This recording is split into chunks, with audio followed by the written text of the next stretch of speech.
Hello and welcome to Simon Says Artwork. In this video I'm going to be doing a charcoal drawing using some bits from this little tin where I've got all kinds of goodies.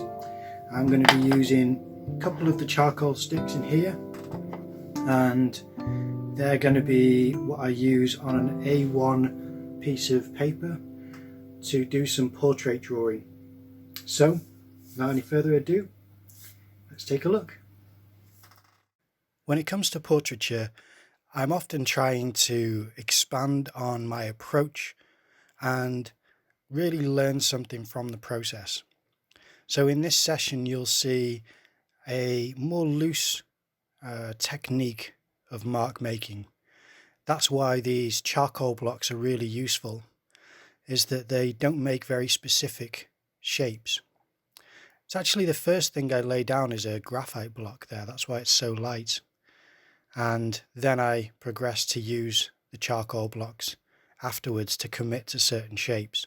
So you can see how I'm doing a kind of outline of the head, and then I start to block in certain darker parts where I can express the hair curling and the direction of the face. You can still remove parts of it with an eraser, but only to a certain extent. And then that's the only part where I start to really try to draw in lines for the hair, because otherwise I really do want to keep it quite loose and make all of the marks really cloudy and pushed around like it is here. I like the fact that it's all a dirty mark making because it makes any refinement really pop out, and the piece in general will have a bit more interest because it's got this chaos surrounding a specific honed portion of order. And that really is a technique which appeals to me, and you see it quite often from other artists. So I'm just trying to practice and see how much I can learn from that type of approach. Now the shape of the blocks is really useful for directional shading, and I have found that if you pinch it at one end, which you can see that I'm doing, and put the pressure there, then the other end doesn't really make much of a mark, and if it does, it's not anything too important. So I try to utilize the ability to use that pressure. And I know that it's going to be a rough looking portrait. It's not going to be a great likeness. It's just a way of familiarizing myself with the medium and trying to achieve something which I couldn't with a more controlled instrument like a pencil. You'd have to remove the lead and push it around and really work it to try and get anything close to the cloudy marks that you can see making up this portrait. Now, the shapes are quite nice as they are, but you can always go back in and darken certain parts of it. So that's why you can see me touching up certain areas, is that I am still trying to concentrate on the light source and the balance of the face, and trying to achieve this aesthetic of loose and wild hair curling around, and yet still retain a feminine quality to the face, which has to come later on to an extent, because obviously when you first start to make these marks, you have something which is quite abstract for a face. It barely looks human a lot of the time. It could be a creature design. So in order to make it more human and softer, it takes work afterwards and refinement, which I still quite enjoy. I still think that's part of the fun of doing portraiture, is to make a mess and then to try and clean it up afterwards. And the way that this effect has on the face, it doesn't do justice to the model, but it does create something where it has movement and life to it, which I think is part of the charm of using charcoal sticks instead of using a pencil or charcoal pencils. The eraser is still useful for pulling back certain areas, and you can see how the charcoal here to push around really nice swirly shapes can really be quite expressive. and that is a lot of the fun, is to darken those areas that you're committing to for the hair. And as I said, it's not the best likeness, so from this angle to the next, it's not a consistent face, but I know that it was an honest attempt from the session that I was having. I think it was around 50 minutes that I was drawing, and I do think that there's charm to this type of approach. Although it's not something which I've framed or kept up on the wall to exhibit, it's just something which I've rolled up and kept stored, and tried to remember that this is an approach which works to the extent that this is the effect that I've managed to achieve, and there's more to be done. But when you look at other people's work, other artists' work, whether it's landscape or portrait or life drawing, you can see how this type of technique would achieve, to a certain extent, the effects which they're achieving. And there's always these little delicate touches after the fact which can heighten or soften certain aspects of the features.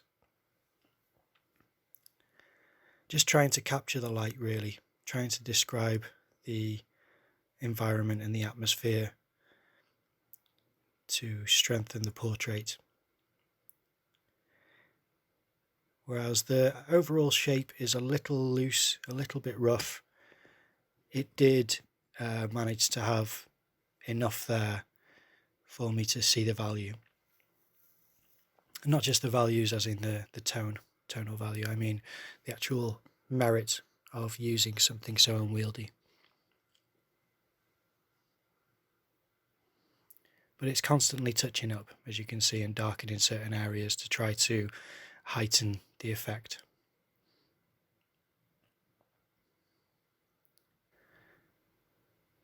And you can see there it's still retained this feminine look, even though it has got this wildness to it. Now, I could have gone further with this and made it a lot more clean and presentable, but I was trying to stay within the constraints of the session.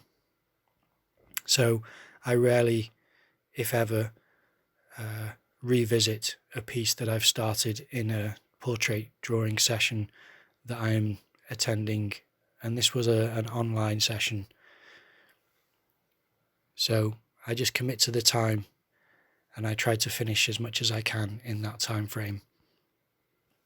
I do know other artists who will do portrait drawing and then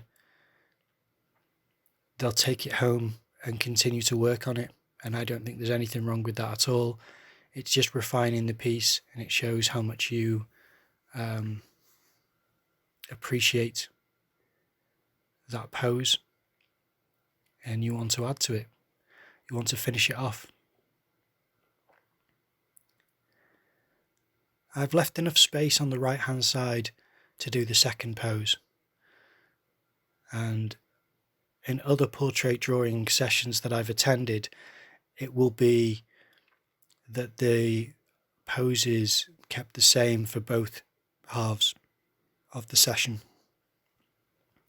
which I appreciate because in person it means that you can change your position if you want to draw another angle, or if it's online as this, or if it's in person I should say, you can keep the same position and continue with the pose. This session that I'm showing you now was online, so you don't have the option to continue with the same pose, and it was on to the next position. So the place that I left it on this position here has a certain quality that the next pose doesn't have, but the other pose has a different quality that this first sketch doesn't have. You'll see what I mean when I start, but it's basically there's charm to this drawing, in my opinion, which is almost taken away by the next drawing because the pose shows the difference in the dimensions of the model's face, which exposes the inaccuracies from this first drawing, and you very rarely have to expose that, really, because people never compare the drawing that you've done to the model. If you show them a drawing that you've done, that's evaluated for the drawing and not compared to any photograph of the model. So this is onto the second pose, so I do the same thing again, as it worked quite nicely. You work with the lighter. I'm fairly certain that will be the graphite sticks as opposed to the charcoal sticks, and then as soon as I'm happy that I have the angle, move on to the charcoal sticks. And the pose is looking in the other direction, and I'm much quicker to start to put in the eyes and the eyebrows, even though those do need adjustment. It's just something which is a process of trusting the method that you know, and trying to pick away at the problems that you're facing. There are several problems. It's because it's an unwieldy tool.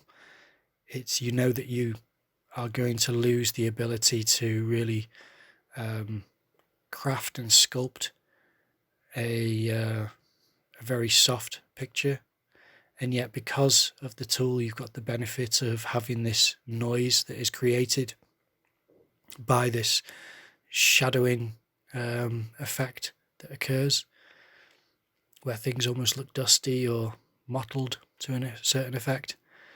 And I think that's really quite a nice look to the drawing, although it's not for everyone and it's not for every piece.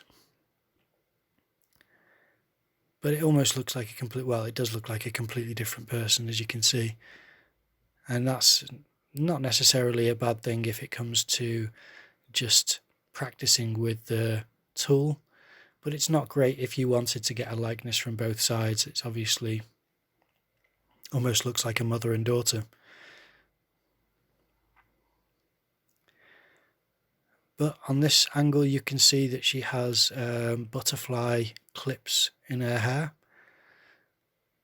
and she almost has a Winona Ryder Beetlejuice look to the shadowing under her eyes. I don't know if that's just me who's capturing that or if that was the case during the session. But again, I do think that it's got quite a nice quality to it. Okay, that is the piece finished. I do enjoy doing portrait drawing, and with this it's a little bit more kind of loose and impressionistic in a sense, because I was using a flat surface that's quite wide in one aspect and quite narrow in another.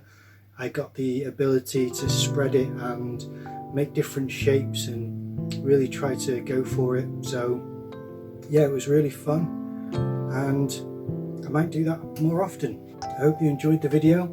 If you did, please leave a like, comment down below, subscribe to the channel and ring the notification bell for updates on the latest uploads, and I will see you in the next video.